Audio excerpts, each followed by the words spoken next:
Bien chicos, en la clase de hoy vamos a hablar sobre los recursos naturales, que los recursos naturales son en todos aquellos bienes o servicios que nosotros podemos obtener de la naturaleza.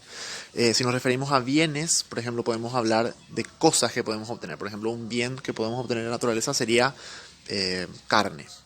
Y un servicio que podemos obtener de la naturaleza sería la luz solar. ¿Sí? Entonces, los recursos naturales son todos los bienes y servicios que nosotros podemos obtener de la naturaleza para nuestro propio beneficio, ¿sí? Y que van a depender de acuerdo a cosas como la forma en la que usamos o el tiempo en el que tardan en volver a generarse. Eso va a depender de qué tipo de recursos naturales son. Por ejemplo, los recursos renovables son aquellos recursos que, usados de una manera eficiente, uno los puede tener básicamente para siempre, ¿sí?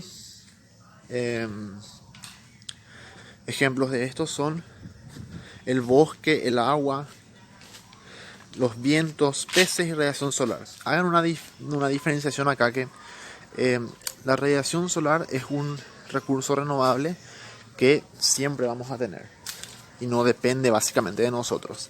Pero en el caso de los bosques, por ejemplo, es un recurso que nosotros podemos tener disponibles siempre, pero que tenemos que atender cómo usamos. ¿Sí? Entonces ahí hay una especie de diferencia entre lo que es un recurso renovable como la radiación solar y lo que es un recurso renovable como los bosques. Recursos no renovables son aquellos recursos que no pueden ser producidos o reproducidos en una escala de tiempo humana, ¿sí? Que no importa de la forma que nosotros utilicemos, si utilizamos muy bien o si utilizamos muy mal, igual se van a terminar acabando, ¿sí? El petróleo es el ejemplo clásico de un recurso no renovable. Es un recurso que nosotros, no importa cómo utilicemos, se va a acabar en algún momento.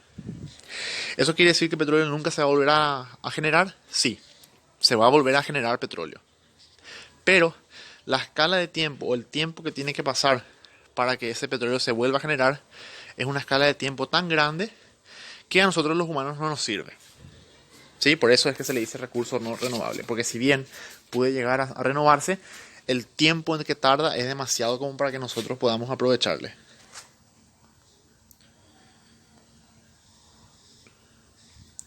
Conservación y protección.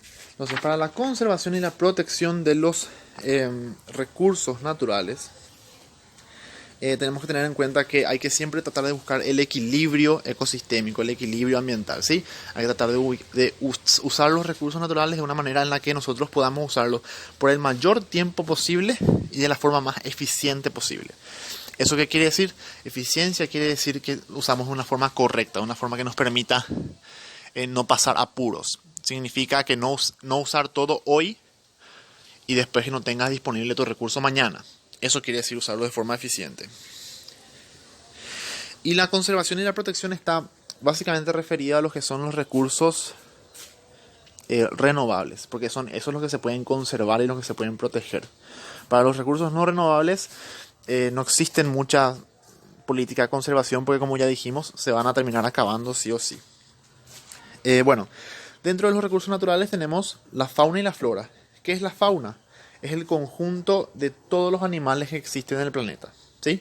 Ya sea mamíferos, aves, insectos, larvas que a ustedes les parezcan insignificantes. Todo eso forma parte de la fauna.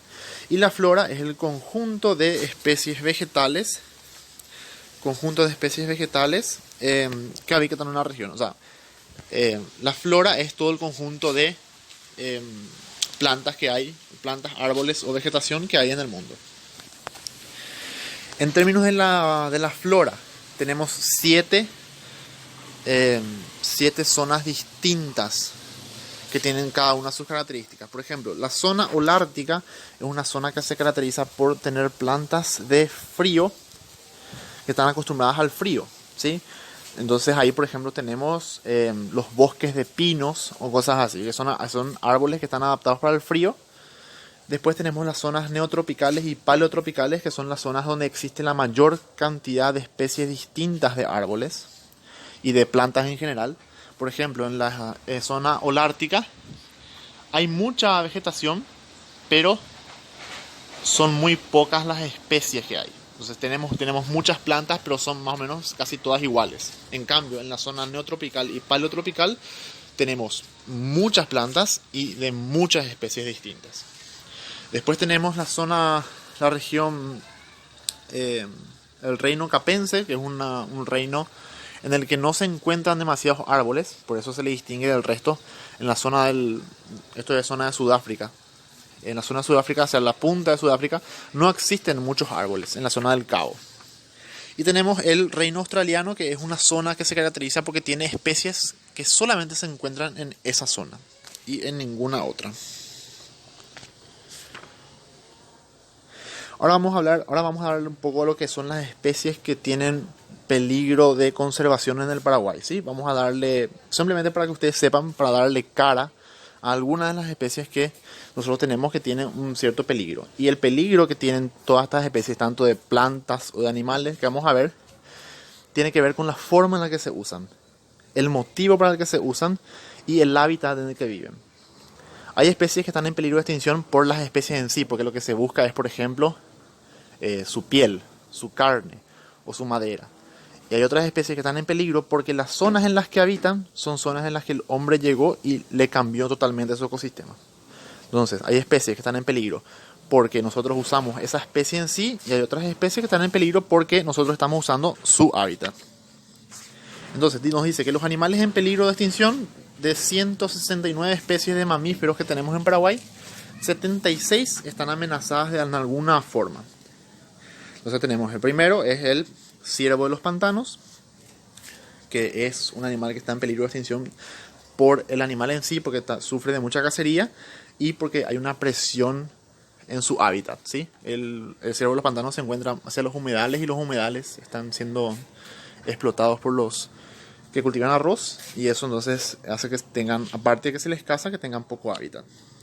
Tenemos el ocelote, que es un poco más grande que el gato montés y que obviamente es una especie que se ve muy apeligrada por su piel, porque la gente le caza para vender su cuero.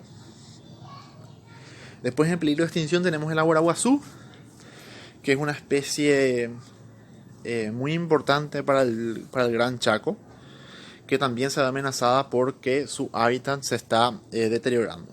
Y dato adicional, esta es la especie que da vida a la leyenda de Luisón.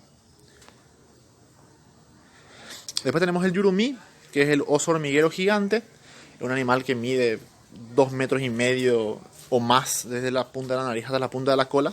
Es un animal inmenso que pesa más de 150 kilos y que se ve amenazado por la ganadería y se ve amenazado también por las rutas. Es un animal que es, a pesar de su tamaño, es bastante atropellado, por ejemplo, en la ruta Transchaco. A mí me tocó ver unos cuantos ejemplares de este bicho atropellado. Dentro de las aves tenemos el pato serrucho, que es un pato que vivía hacia la zona de Misiones, de Encarnación, que ya casi no se encuentra porque justamente su hábitat está siendo fue atacado en la época en la que se construyeron las represas y la cacería y todo eso. Entonces es un pato que ya prácticamente no se ve. Y en peligro de extinción tenemos el pájaro nacional del Paraguay, que es el pájaro campana. El pájaro campana es un pájaro que habita principalmente en la zona del bosque atlántico del Alto Paraná. Y como todos sabemos, casi ya no existe el bosque atlántico del Alto Paraná. Entonces es un animal que se está quedando sin su hábitat. Dentro de los reptiles en peligro crítico tenemos dos serpientes muy importantes. La primera es la anaconda verde, que está en peligro crítico. También es un animal muy cazado por su piel. Y en peligro de extinción está la boa constrictora, que tiene básicamente el mismo problema. Es muy perseguida por su piel porque en el mercado negro se vende a un precio bastante elevado. Dentro de los anfibios, que son los sapos ranas, tenemos esta rana, la Limnomedusa macroglosa, que es una rana de ambientes húmedos y que está siempre presente en ambientes muy limpios. Entonces, a medida que el ambiente se va contaminando, es una especie que no tolera vivir en ambientes contaminados. Entonces, mientras más contaminado esté nuestro ambiente, menos de esta rana van a ver, que es lo que está pasando. Y tenemos este sapo, no es parecido obviamente al sapo común, porque si fuera sapo común no estaría en peligro de extinción, eh, pero es un sapo también que está asociado a los bosques y que obviamente como nosotros tenemos problemas con nuestros bosques, eh, este sapo está sufriendo este problema. Y dentro de las plantas, vamos a citar rápido, hay muchas plantas, muchos árboles que están en peligro de extinción, todos porque se usa su madera. Y tenemos primero el araril, que es un árbol que se usa, se busca mucho para su madera porque se solían hacer muchos instrumentos musicales a partir de esta madera. Entonces era una madera muy buscada y que es un árbol que tiene un crecimiento bastante lento. Entonces te van a tardar como 50 años en tener un porte para que vos puedas aprovechar usar esa madera. Entonces se cortaron muchos y quedaron muy pocos en ambiente. Y por último, en peligro de extinción, ya prácticamente extinto, está el pino paraná, el Araucaria angustifolia, que es un hermoso árbol que es endémico de la zona del bosque atlántico del Alto Paraná. Solamente se encontraba en esa zona y como ya sabemos, como el bosque atlántico está básicamente desaparecido, eh, este pino desapareció. Ya prácticamente hay muy pocos ejemplares que uno puede encontrar en estado natural. Y eso es todo, chicos. Esa era para ponerle un poco de cara a las especies del Paraguay que están un poco en el peligro de extinción y saber que todos estos son recursos, ¿sí? Que todos estos animales que yo les di ahora son todos recursos, son todas cosas que el hombre puede sacarle provecho. El problema está que en el momento en el que se les usó de una manera irracional, entonces, y ahora estamos con este problema de que tenemos que básicamente conservar y dejar de usarlos para que puedan seguir existiendo. Si nosotros hubiésemos tenido una cacería responsable o una tala de árboles responsable, íbamos a seguir teniendo todo este tipo de árboles, todo este tipo de animales en cantidades que nos iban a permitir poder seguir utilizándoles, ¿sí? Nosotros podíamos haber creado un negocio fantástico, por ejemplo, con las pieles de los ocelotes, si es que nosotros nos hubiésemos entrado a matar básicamente todo lo que había en el bosque. Y eso es algo que hay que tener en cuenta. El uso racional de los recursos naturales nos permite usarlos por mucho tiempo y obtener beneficio de eso. Si no se usa de una forma correcta, vas a tener plata ahora, pero después te quedas sin nada. Y eso, chicos. Gracias.